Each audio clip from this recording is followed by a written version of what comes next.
दोस्तों नमस्कार। दोस्तों, वोडाफोन आइडिया एंड डीओटी के बीच में एजीआर का जो टसल है वो पिनिकल तक पहुंच गया है। मींस एवरी डे कोई ना कोई नई खबर आ जाती है जिससे कि सब लोग, सारे जो इन्वेस्टर्स हैं और जितने शुभचिंतक है कंपनी के, उनके ऊपर एक शॉक लगता है। तो एक शॉक जो है हमको 2 दिन पहले लगा, 9,450 करोड़ का एडिशनल डिमांड वोडाफोन आइडिया के ऊपर, जो कि on top of the existing demand है, जो कि 82,000 करोड़ तक का है। 31 मार्च 2026 तक का प्रिंसिपल आउटस्टैंडिंग।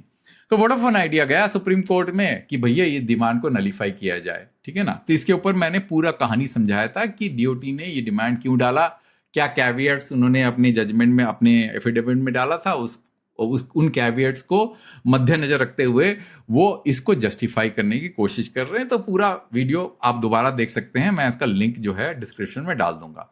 पर दोस्तों, मैं ये वीडियो क्यों दोबारा बना रहा हूं? इसलिए बना रहा हूं दोस्तों, क्योंकि मैंने एक आर्टिकल देखा जिसमें डीओटी को अपना डिमांड को डिफेंड करते हुए एक्सप्लेन किया है कि डीओटी ने अपनी जो नया डिमांड है उसको क्यों डिफेंड किया, किस तरह से डिफेंड किया। क्योंकि दोस्तों, आपको याद हो सुप्रीम कोर्ट का जो जजमेंट था 2020 का, उसमें they had prevented any reassessment. Means जो इस जजमेंट के अंदर में जो अमाउंट स्पेसिफाइड है, क्लियरली स्पेसिफाइड है, जो कि प्रिलिमिनरी असेसमेंट है, वो अमाउंट को उन्होंने फ्रीज कर दिया और उन्हें बोला कि भैया ये अमाउंट फ्रोजन है, इसके ऊपर कोई एडिशनल अमाउंट नहीं आ सकता। तो फिर डीओटी अपने आप को कैसे डिफेंड कर रहा है, और क्या डीओटी को एम्पावर्ड है कि वो एडिशनल अमाउंट लेवी कर सकता है, कितना कर सकता है? तो दोस्तों, ये जो वीडियो मैं आपको आपके सामने जो है रिकॉर्ड करके जो है पोस्ट करने वाला हूं, इसमें हम लीगल तरीके से समझने की कोशिश करेंगे क्या डीओटी का जो ये स्टैंड है, जो डीओटी ने यहाँ पे लिखा है कि भैया ये डिमांड सही है। जो ये क्या कह रहे हैं डीओटी, अगर आप पैराग्राफ में जाइए तो डीओटी क्या कह रहा है कि डिमांड्स आर नॉट रीअसेसमेंट। क्यों उस रीअसेसमेंट वर्ड पे एम्फेसिस कर रहे हैं? क्योंकि सुप्रीम कोर्ट ने अपने 2020 जजमेंट में कहा है कि there shall not be any reassessment. इसी लाइन को मद्देनजर रखते हुए डीओटी कह रहा है कि सुप्रीम कोर्ट ने कहा था रीअसेसमेंट तो अलाउड नहीं है, इसलिए हम रीअसेसमेंट की तो बात नहीं कर रहे हैं। तो सुप्रीम कोर्ट ने क्या, डीओटी क्या कह रहा है, तो उसको पढ़ के दोबारा देखते हैं। DOT official however defended the fresh demand, insisting that they are not reassessment or recalculation of dues, but of finalizing of amount of certain telecom circles that remain incomplete। मतलब जो छूट गए थे, हमसे गलती से छूट गए थे, तो हम उसको दोबारा डालने की कोशिश करें।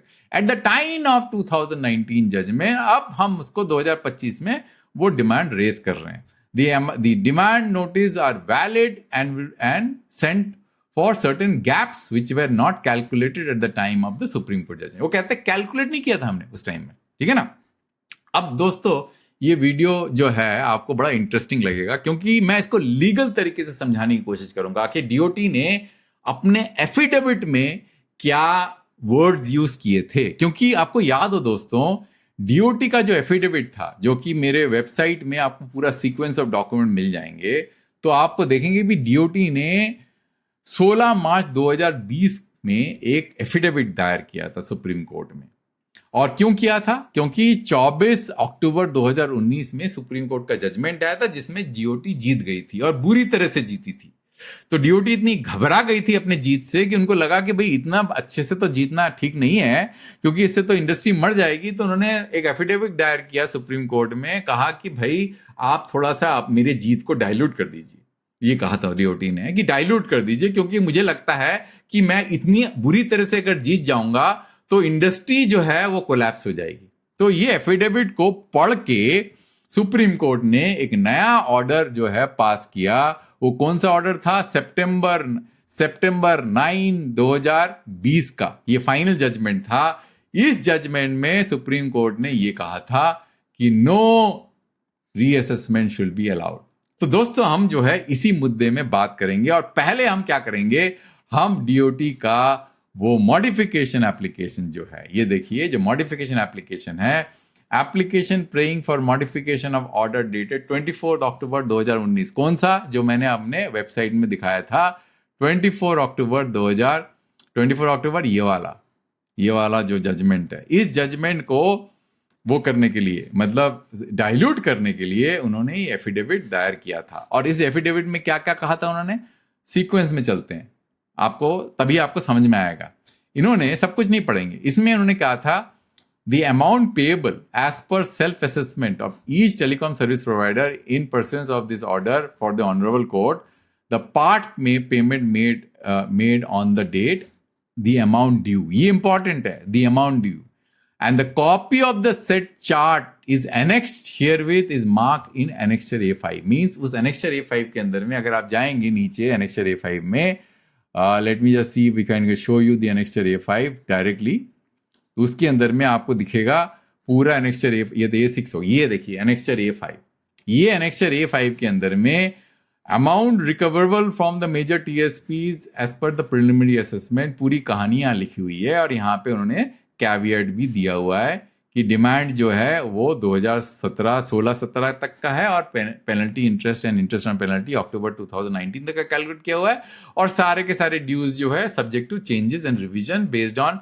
Departmental assessment, CAG audit, special audit, court cases, ये उन्होंने लिखा था। और उन्होंने एक और चीज लिखी थी, अगर आप दोबारा जाएंगे उसके अंदर में, उसके नीचे जाएंगे तो आप देखेंगे कि उन्होंने क्या कहा था, एक जो मॉडिफिकेशन एप्लीकेशन थी उनका, उस मॉडिफिकेशन एप्लीकेशन में 2 पैरा इंपॉर्टेंट थे, means modification to recover of the consideration of honourable court, because honourable court ने कहा था भैया फटाफट जमा करो, तो डीओटी ने कहा कि भैया इतनी जल्दी जमा नहीं कर सकते ये लोग, उनको थोड़ा टाइम देना पड़ेगा। तो उन्होंने कहा क्या कहा था कि 20 साल का टाइम दे दीजिए, और इसमें उन्होंने रेट ऑफ इंटरेस्ट भी स्पेसिफाई किया था कि 8% होगा, और किस तरह से वो अमाउंट कलेक्ट करेंगे एवरी ईयर। इसमें एक पैरा बहुत ही इंपॉर्टेंट है जो उन्होंने सुप्रीम कोर्ट को रिक्वेस्ट किया था, because this mode of recovery was finally evaluated by Supreme Court and the judgment was issued. जो जजमेंट उन्होंने इशू किया था वो सितंबर 2020 का जजमेंट है, जिसमें ये जो टेबल मैंने दिखाया था आपको, वो प्रिलिमिनरी असेसमेंट का, वो टेबल वहां पे उन्होंने पेश किया हुआ है। तो इसमें ये पैरा देखना बहुत जरूरी है, change in the amount of past dues. अब वो पास्ट ड्यूज क्या है, preliminary assessment arriving out of the AGR judgement 24 October 2019। तो let's go to sequence wise कि arriving out of the AGR judgement, dues उसमें फाइनल नहीं हुए थे। ड्यूज कब फाइनल हुए, ड्यूज जो है डीओटी ने प्रिलिमिनरी असेसमेंट करके वो इस टेबल को अटैच करके एफिडेविट अपना जो मॉडिफिकेशन एप्लीकेशन है वो सुप्रीम कोर्ट को दायर किया, जो कि आपके सामने मैं पढ़ रहा हूं। और इसमें जो है मोड ऑफ रिकवरी वाला जो पोर्शन है वो इंपॉर्टेंट है, फिर दोबारा पढ़ते हैं। उसमें कह रहे हैं कि मोड ऑफ रिकवरी में ड्यूज तो मैंने दिखा दिया कि वो आपको टेबल दिखाया था मैंने, जिसमें 2 कैविट डाले थे। फिर उन्होंने कहा था इस ड्यूज के अंदर में अगर कोई चेंज होता है arising from the AGR judgment, means AGR judgment के कारण जो ड्यूज वो हुए हैं, जो कि एक्यूमुलेट हुए हैं, उसमें अगर कोई चेंज होता है, और कैसे चेंज होता है, डिटरमाइन आफ्टर रिकंसाइलाइजेशन, मींस रिकंसाइल करना, ऑपरेटर्स और डीओटी के बीच में बैठ के अगर रिकंसाइल करके अगर कोई चेंज होता है, वो टीएसपी के self assessment and DoT's assessment oblique calculation.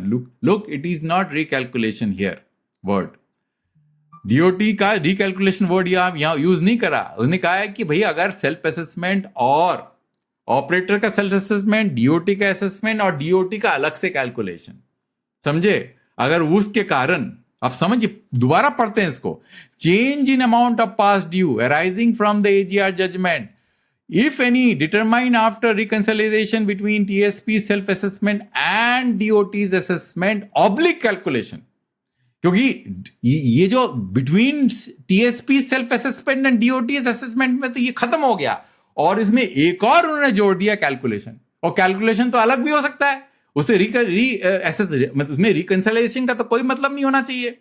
तो ये जो कैलकुलेशन का वर्ड है, it stands on its own. मेरे हिसाब से ऑब्लिक किया हुआ है, इसका मतलब और है, ये मतलब आइदर और assessment calculation, this has to be added to the adjusted this will be added or adjusted against the payable installment amount of the TSP on the basis as given in para 1.1 above। Legal तरीके से, मतलब मेरे जो दर्शक होंगे वो इतना शायद थोड़ा कंफ्यूज हो रहे होंगे इसमें, मैं फिर भी दोबारा समझाने की कोशिश करता हूं। ये पैरा में उन्होंने पूरा मॉडलिटीज बताया था कि कैसे रिकवर करेंगे। ड्यूज उन्होंने इस डॉक्यूमेंट के अंदर में जो मॉडिफिकेशन एप्लीकेशन में डाल दिया। वो ड्यूज को वो बोल रहे हैं कि इस ड्यूज के अंदर में कोई चेंज होगा तो हम आपस में डिसाइड करके चेंज कर लेंगे, और मैं अगर कोई गलत कैलकुलेशन करूं वो भी जो है इसमें ऐड हो जाएगा। समझे ना आप? समझ में आ गया? तो ये उनका मॉडिफिकेशन एप्लीकेशन था। अब सुप्रीम कोर्ट ने क्या किया? अब सुप्रीम कोर्ट के लिए आप यहां देखते हैं, उस जजमेंट में जाएंगे तो अगर आप देखेंगे इसके अंदर में सुप्रीम कोर्ट ने ये कहा, supreme court direction in 2020 an attempt was made to wiggle out our judgment under the guise of reassessment and recalculation. समझे ना? That is not at all permissible. Means DOT का मॉडिफिकेशन एप्लीकेशन को उन्होंने reject कर दिया। ये वाला जो पैरा जो मैं आपको दिखा रहा था, इस पैरा को पूरी तरह से रिजेक्ट कर दिया सुप्रीम कोर्ट ने। सुप्रीम ने कहा नहीं भाई, हम तो ये सब अलाउ नहीं करेंगे, आप जो है दोबारा रिकैलकुलेशन करोगे, कैलकुलेशन करोगे, रीअसेसमेंट करोगे, हम अलाउ नहीं करेंगे।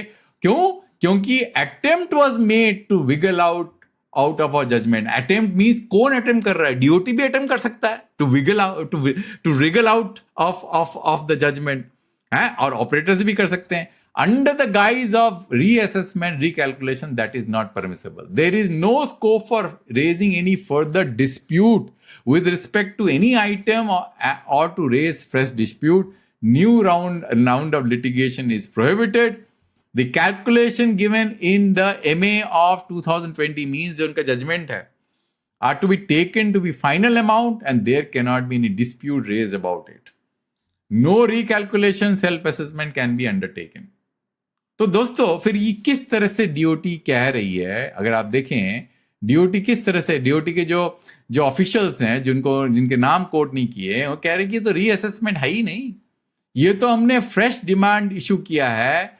DOT says that defended that the fresh demand initiated were not reassessment और recalculation of dues but part of the finalization accounts of certain telecom circles remain incomplete.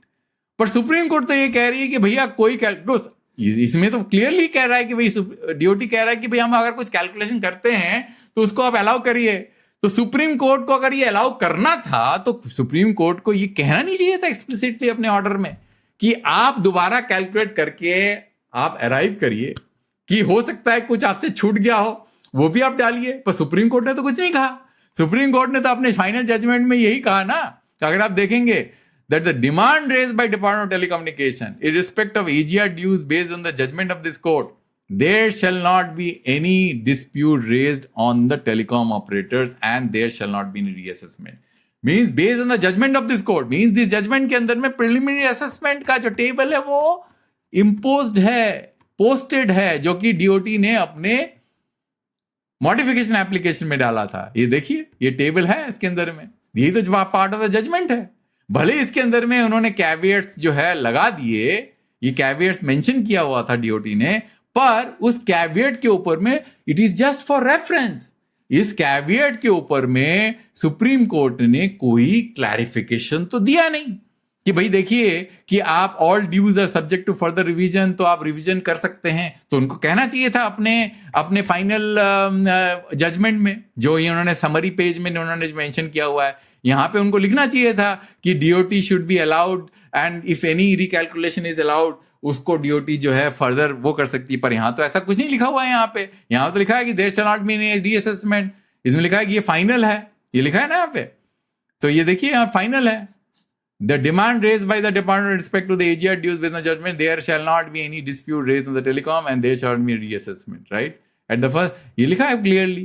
तो मेरा मानना ये है दोस्तों कि डीओटी जो है कोई भी डिमांड जो उन्होंने जो है इस मॉडिफिकेशन एप्लीकेशन में अगर लिस्ट किया है, जो कि इस टेबल का पार्ट है, जो कि मैं आपको बता रहा था एनेक्स्चर कहाँ गया, वो एनेक्स्चर अगर आप देखें नीचे जो एनेक्स्चर हाँ ये रहा, ये एनेक्स्चर का जो पार्ट है, ये जो एनेक्स्चर उन्होंने प्रीलिमिनरी असेसमेंट डाला था एनेक्स्चर A5, इसको चेंज नहीं कर सकती है। बट डीओटी क्या कर सकती है? एडिशनल डिमांड डाल सकती है बियॉन्ड 2016-17, which is 2017-18 and 18-19, वो डाल सकती है। पर इसके पहले जो डिमांड है, जो कि उसके पार्ट में इंक्लूडेड है, उस 9,000, ये जो मैं आपको बता रहा था, ये जो 9,500 जो 9,450 करोड़ है, ये पहले की भी डिमांड है। तो कितना पोर्शन वो पहले का है FY16 का, कितना जो बाद का है, ये मैटर जो है उससे डिटरमाइन करेगा। मींस ये पूरा अमाउंट तो किसी भी हालत में डीओटी नहीं रिकवर कर पाएगी। मेरे हिसाब से हो सकता है कि इसके अंदर में large part of the amount could be before 2015, 16 and 17, और एक छोटा ही पोर्शन होगा इसका जो कि बाद का होगा।